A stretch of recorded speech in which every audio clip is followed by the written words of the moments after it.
Polysécure, épisode technique. Je suis accompagné de Jordan. Est-ce que tu peux te présenter? Bonjour à tous et à tous. Je m'appelle Jordan Théodore. Je suis actuellement VP Product Engineering chez Glimpse et je suis un ancien analyste forensique et threat hunter depuis plusieurs années. Et pour notre chance, tu es même basé au Canada maintenant, qu'on va un peu pour suivre les traces de Frédéric. Exactement. Je suis arrivé il y a 2 mois à Toronto. Tout neuf, en plein hiver. Puis là, j'imagine que tu as eu, là, au moment où on enregistre, il y a eu des tempêtes au Canada. J'imagine que tu as goûté de façon authentique. C'est vraiment l'authenticité pour le coup. C'est la première fois que je viens dans un pays froid. Les moins 20 degrés font quand même mal. Oui, ça pique. Ça pique beaucoup. Moi, je trouve que ça pique moins que le froid breton, mais ça, question de perception. Tu viens de nous parler de Yara, qui est une forme de standard qui a été élaboré avec le temps pour justement se donner une façon commune de partager des informations pour les SOC, notamment pour les menaces et les indicateurs d'attaque. Je vais te laisser présenter qu'est-ce que c'est, d'où ça arrive, puis pourquoi, puis bon, on va couler avec ça. Exactement. Yara a été un outil qui m'a été très utile dans ma carrière. Et c'est un outil qui, quand on regarde de loin, semble juste être un moyen de faire des signatures, des règles de détection, etc. Mais on a beaucoup de cas d'usage. Et c'est un outil qui facilite la vie des analystes, que ce soit côté SOC ou CERT. Yara, pour la petite histoire, ça a été créé par VirusTotal au fil des années 2000. VirusTotal qui est, vous le savez peut-être, une plateforme de Google qui permet d'analyser les fichiers URL grâce à des moteurs antivirus.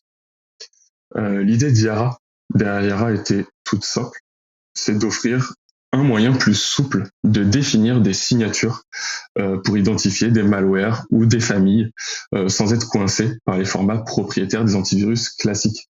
Donc c'est vraiment une problématique côté VirusTotal qui utilise principalement des moteurs antivirus propriétaires.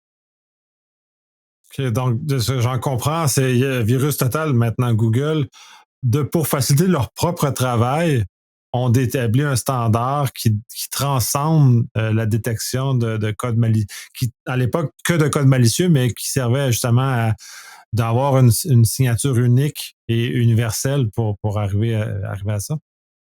Exactement, un moyen simple pour tous les analystes du monde entier de créer leur propre signature pour répondre à leurs différents cas d'usage sans être bloqués par les formats propriétaires. Est-ce que ça a été, question connexe, ça a été adopté par les 10 fournisseurs d'antivirus avec le temps ou sont restés principalement avec leur modèle propriétaire? C'est une très bonne question. C'est resté sur les modèles propriétaires, mais on va retrouver Yara dans divers outils de sécurité de nos jours. On va les retrouver côté EDR, notamment les gros EDR du marché intègrent Yara pour pouvoir aider les analystes à ajouter leurs règles custom. On va les retrouver côté SIEM dans divers outils de sécurité. Très intéressant. Et à partir de ce démarrage-là, de ce que VirusTotal a créé la base, parce que je sais qu'il y a eu plusieurs versions, puis même de façon relativement régulière, il y a de nouvelles versions. Donc, ce standard-là a connu une certaine évolution depuis sa création. Exactement, au tout début, c'était dans les années... J'étais encore étudiant à cette époque-là, je dirais 2013-2014, lorsque j'étais à la fac et on étudiait justement la cyber. Il y a eu la version 2.0 qui a été postée par VirusTotal sur GitHub. Donc c'est une version très simple. Ça permettait de détecter des chaînes de caractères dans des binaires ou des scripts. Petit à petit, ils ont ajouté différentes fonctionnalités. La possibilité de créer d'utiliser des motifs hexadécimaux, l'amélioration des fonctions logiques, l'ajout de nouveaux modules pour analyser spécifiquement certains formats de fichiers, tout ce qui est PE pour les exécutables Windows, ELF pour les Linux, du macOS, etc. Et du coup, on a eu des grosses versions. La 2.0 pour les débuts, on a eu la 3.0 avec des modules avancés comme les PE, et la 4.0 plus récente pour l'optimisation. Ici, on est vraiment sur de l'optimisation des performances. Et on est aujourd'hui en 4.5. C'est la dernière version qui a été sortie en septembre 2024. OK. À partir de ça, puis là, tu mentionnais beaucoup d'éléments de statiques, c'est-à-dire qu'on a des chaînes de caractères, on a des informations qu'on va essayer de repérer. Est-ce qu'on est capable d'avoir des opérateurs logiques aussi dans ces règles IARA-là pour dire qu'il y a une addition de si tel et tel élément ensemble sont présents, donc il y a, sinon il n'y a pas? Exactement. La structure d'une règle IARA est assez simple. On a une partie métadonnées. En gros, tu y mets des informations générales, comme l'auteur, la description, la version, des références. En termes de bonne pratique, on va ajouter les références par rapport à la règle de détection, potentiellement des hash, des fichiers de référence. Encore une fois, c'est un peu la carte d'identité de la règle. Ensuite, on a une section strings où on va placer les chaînes de caractères utilisées pour la détection. Ça peut être des chaînes de caractères liés à du texte, des motifs hexadécimaux, des expressions régulières. Mais l'important, c'est vraiment d'être ni trop large, ni trop précis dans la détection pour détecter ce qu'on veut. Et enfin, on a les conditions, ce dont tu parlais. On a la partie cerveau de la règle, je dirais, dans lequel on va avoir différentes conditions. Any of them, all of them. Ça peut être seulement 5 de certaines conditions. Et en gros, on va pouvoir définir la logique de match de la règle. C'est quand même très puissant, en ce cas, de ce que tu en relates. On a quand même une façon une représentation. Ces règles-là s'écrivent dans quel formalisme au-delà du fait qu'il y a la règle, mais c'est-tu un JSON, c'est-tu un YAML, c'est-tu quel genre de format dans lequel on va trouver ce genre de fichier-là?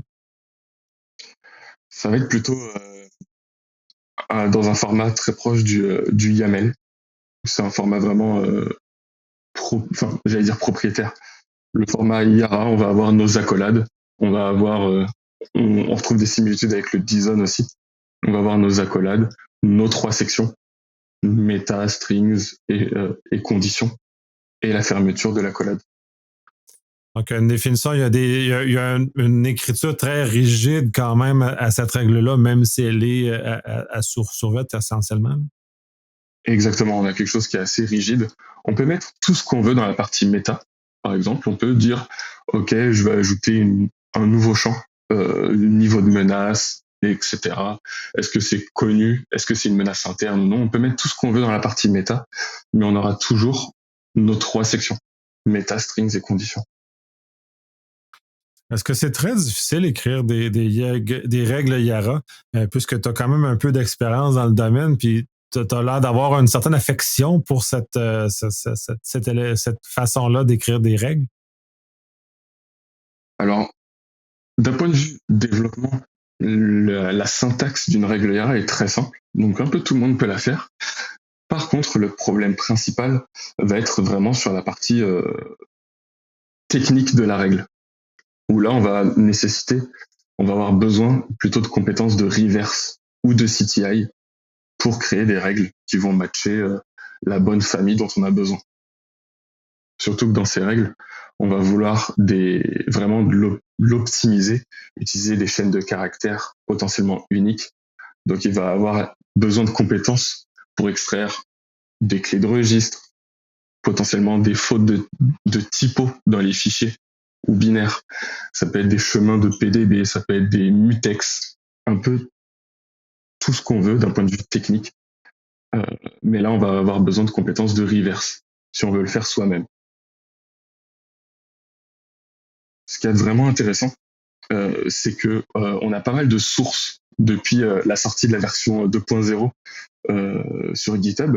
On a pas mal de GitHub avec des experts en détection qui fournissent des règles préfaites. Donc vous allez pouvoir retrouver par exemple, si vous tapez Awesome Yara sur GitHub, vous aurez une liste de différents sous-GitHub dans lequel il y a des challenges, par exemple.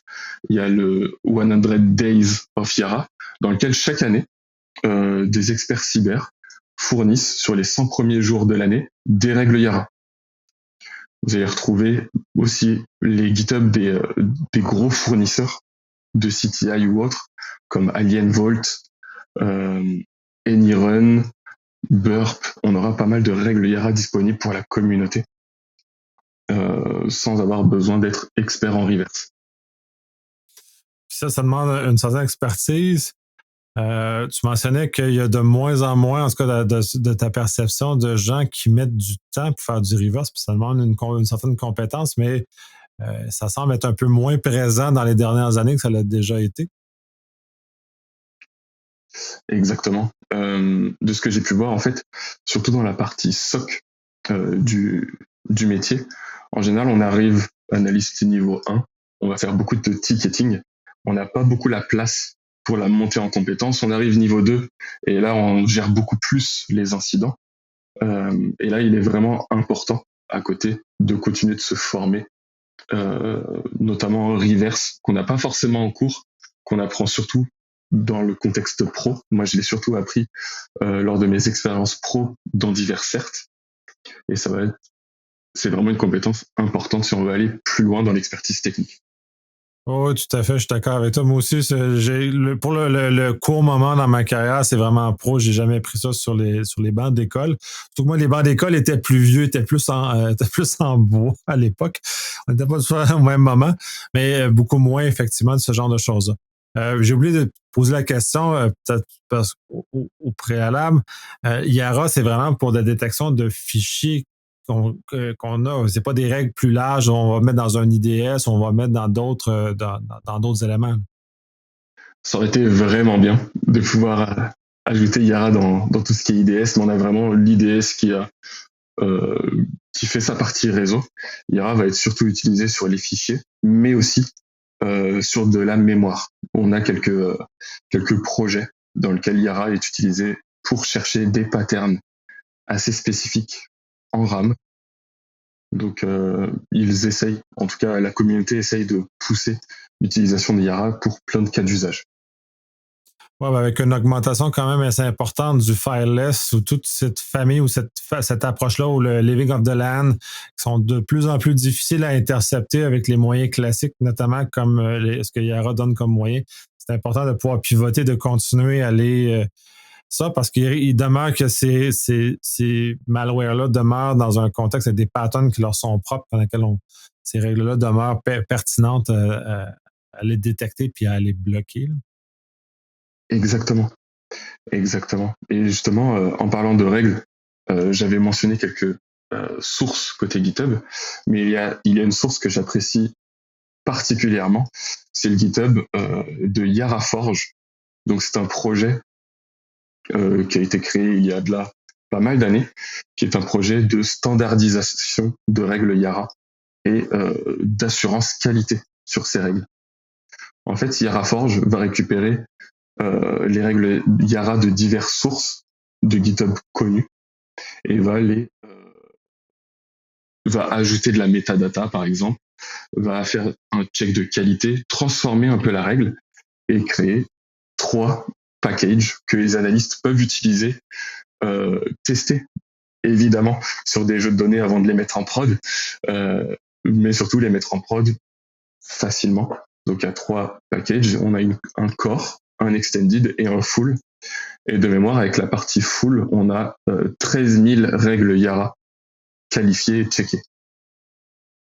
Wow, c'est quand même un très grand répertoire de règles.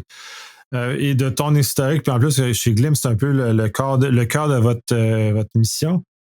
La création de ces règles-là, on a entendu, en tout cas moi, le fait que je suis un peu plus éloigné, on parlait beaucoup de mutation des codes, la création de toujours de nouveaux codes spécifiques pour chacune des cibles.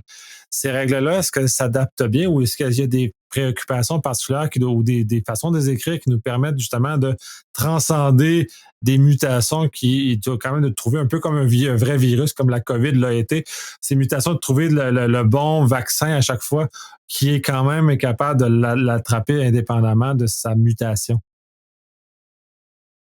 Effectivement, c'est difficile d'avoir une règle qui va matcher assez bien les familles de malware ou autres, ces mutations comme le Covid. Tout simplement parce que il nous faut assez de samples, il faut assez de personnes qui vont analyser ce qu'il y a de commun entre ces différents samples de la même famille et créer des règles avec les bonnes conditions, comme on disait initialement. Ça peut être basé sur les propriétés du fichier, des chaînes de caractères uniques dans le fichier, certaines chaînes de caractères non uniques. Et justement, effectivement, chez Glimpse, on a une IA qui détecte les variants de malware basées sur ce qu'on appelle du concept code. Donc une fois qu'on a un échantillon, par exemple de Covid-19, on est capable, à partir de cet échantillon, de détecter les variants. Le variant breton de Covid, le variant canadien de Covid, on est capable de tous les reconnaître par rapport à des concepts qu'ils ont en commun. Par concept, pour faciliter la compréhension, on peut voir ça comme des fonctions.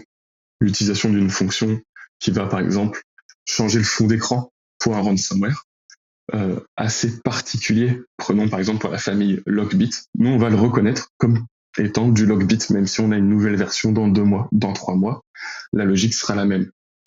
Et justement, notre solution, Glimpse Malware, permet de générer des règles Yara basées sur ce moteur d'IA qui est plutôt unicommande et de matcher du coup des familles entières. Ouais, c'est ça, c'est super chouette parce que c'est justement une des courses, puis l'ancien monde des antivirus, c'était justement ça. Juste de recompiler faisait que les antivirus n'étaient plus capables de le détecter. Donc, on est dans un univers où c'est de plus en plus difficile de naviguer dans ce type de choses-là. Tu parlais aussi, parce que t'en écris, puis le Glimpse en génère de façon avec du l'intelligence artificielle, certaines astuces pour écrire des règles qui sont les plus efficaces possibles et qui ont le meilleur rendement possible justement pour les SOC qui vont prendre le temps de faire le reverse nécessaire pour des codes qui leur sont somme toute dédiés. Là. Il y a effectivement des bonnes pratiques dans la règle Yara. Tout d'abord, il y a un point qui est souvent négligé, au-delà de la qualité de détection, c'est vraiment la partie métadonnées de la Yara. Et comme Yara est utilisé dans des équipes, les équipes SOC, les analystes, côté CERT aussi, ou CSERT, eh bien, il faut assez de documentation de métadonnées pour permettre une bonne compréhension de la règle. Du coup, en termes de bonnes pratiques, je dirais ajouter des références, des articles, peut-être avec des reverses déjà effectués. On utilise beaucoup des blogs de grosses sociétés qui ont des très bons reverseurs et qui font des bonnes analyses CTI. Par exemple, l'Unit 42 de Palo Alto fait des bons reverses dans lesquels on va retrouver des bons éléments qui peuvent être utiles pour créer des règles Yara. Et bien, ce qui est vraiment important, c'est de les noter d'où proviennent les informations dans la partie métadonnées, ainsi que le sample qui a été utilisé pour forger la règle. Au sein de la partie vraiment plus technique sur les chaînes de caractères qu'on va ajouter dans la règle et les conditions qu'on va utiliser, il y a toujours un combat au niveau des équipements de sécurité. Les EDR ont plutôt peur de faire du faux négatif, donc balaye large en termes de détection. Les antivirus, c'est plutôt précis. Ça va être une signature relativement précise ou une heuristique précise, mais dans lequel on aura très peu de faux positifs, mais beaucoup plus de faux négatifs, parce qu'on n'aura pas vu. C'est vraiment un travail d'équilibre, et dans tous les cas, il y a des bonnes choses à ajouter en termes de chaîne de caractères. J'avais parlé des user agents qui peuvent être rares, peut-être caractéristiques d'un binaire ou d'une famille, et auquel cas on peut utiliser cette chaîne de caractères. Ça peut être les fautes de typo, ça peut être vraiment, des fois les attaquants ont un peu beaucoup d'ego, je dirais, et ajoutent une petite signature dans leur binaire. Je l'ai vu par exemple sur la famille Kaiten ou Tsunami il y a quelques mois, dans lequel une fonction s'appelait Tsunami, et on avait une chaîne de caractères en japonais qui disait Kaiten wa Goraku, qui était la marque de fabrique. Il avait un peu trop d'ego, il aime bien signer ses binaires, et ça c'est marquant pour nous, et on va pouvoir le réutiliser dans nos règles. Très intéressant. Est-ce qu'il y a d'autres astuces? Parce que là, je pense que je ne voulais pas te couper. Là. En termes de conditions, pour la partie conditionnelle, comme j'avais dit précédemment, on peut choisir soit de matcher une des différentes règles, on peut matcher toutes les règles ou une partie. Ce qui peut être vraiment intéressant, c'est d'ajouter des conditions précises comme liées à la taille des fichiers, un offset au sein du fichier, l'utilisation de caractères uniques et de jouer ces règles-là sur des jeux de données assez conséquentes et qui permettent d'affiner les chaînes de caractères après. C'est vraiment ce qu'on va retrouver assez régulièrement. Vraiment tout ce qui est offset dans le fichier, taille, c'est vraiment des marquants qui réduisent le taux de faux positif, par exemple. Je n'avais pas posé la question dans les éléments de condition, par exemple, mais est-ce qu'on est capable de passer, parce que tu mentionnais que les antivirus, c'est très précis, les ER ne veulent pas aller trop large, d'avoir des règles avec comme des conditions qui nous amènent à on prend l'âge, puis on descend, puis on raffine jusqu'à temps qu'on ait quelque chose qui nous amène au bon endroit, ou c'est pas à la même cette règle-là, c'est dans d'autres contextes qu'on va pouvoir raffiner à même la règle qui va. La règle, de fond, va capter l'âge au début puis va descendre. Est-ce que c'est une notion qui existe ou c'est juste dans ma tête? Alors là, ça va être vraiment par rapport à mon utilisation. Je n'ai toujours pas vu de règle vraiment en entonnoir, comme je vais l'appeler. Du coup, quelque chose de large, puis plus précis par la suite. Mais au niveau de la documentation d'IARA, on est vraiment sur des conditions ça peut être très complexe. Donc, on va faire une condition strings A ou B et strings C ou D et autre chose, par exemple. On a des inequal, on a des... c'est assez large. On peut pointer des offsets ou des adresses virtuelles directement. On peut demander à ce que ça matche, par exemple, une taille de fichier, un entry point carrément dans un exécutable. Donc, il y a moyen, avec ce qu'on nous donne, d'être précis. Est-ce qu'il y avait d'autres astuces? Parce que je t'ai encore coupé j'ai dévié sur d'autres choses. Alors comme ça, pas vraiment. Je pense avoir fait le tour au niveau des astuces, vraiment pour la base de Yara. Est-ce qu'il y avait d'autres choses? On a fait un bon tour. En tout cas, moi, ma perception, est-ce qu'il y a d'autres éléments de Yara qu'on n'a pas abordés que tu aimerais aborder? Pas vraiment, peut-être parler, mais justement, là où vous pouvez trouver Yara naturellement dans vos outils de sécurité. J'avais parlé des EDR ou des SIEM qui utilisent Yara. On a une partie plutôt ligne de commande dans laquelle vous allez pouvoir utiliser Yara directement depuis votre terminal pour scanner des fichiers. Il y a des librairies en Python qui permettent d'écrire des scripts qui compilent les règles Yara et scannent des milliers de fichiers d'un coup. Mais aussi les sandbox. Là, on a par exemple, je vais parler de la sandbox open source qui est sur GitHub, Cape, dans lequel on va pouvoir avoir des règles Yara à l'intérieur.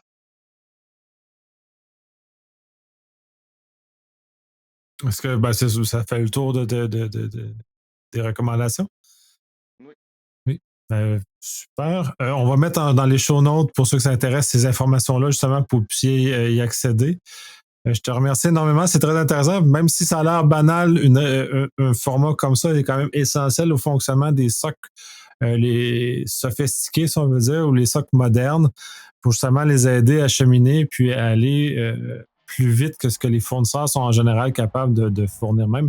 Je suis vraiment très heureux d'apprendre qu'il y a tant de ressources open source de gens qui contribuent à des informations de IOC, CTI et ainsi de suite, justement pour contribuer à l'ensemble de la collectivité, parce que c'est un problème qu'on avait beaucoup en cyber, cette espèce de collaboration plutôt mitigée. Donc, je trouve ça très, très heureux comme situation. Sur ça, je te remercie pour ta contribution, puis on se dit à la prochaine. Je vous remercie.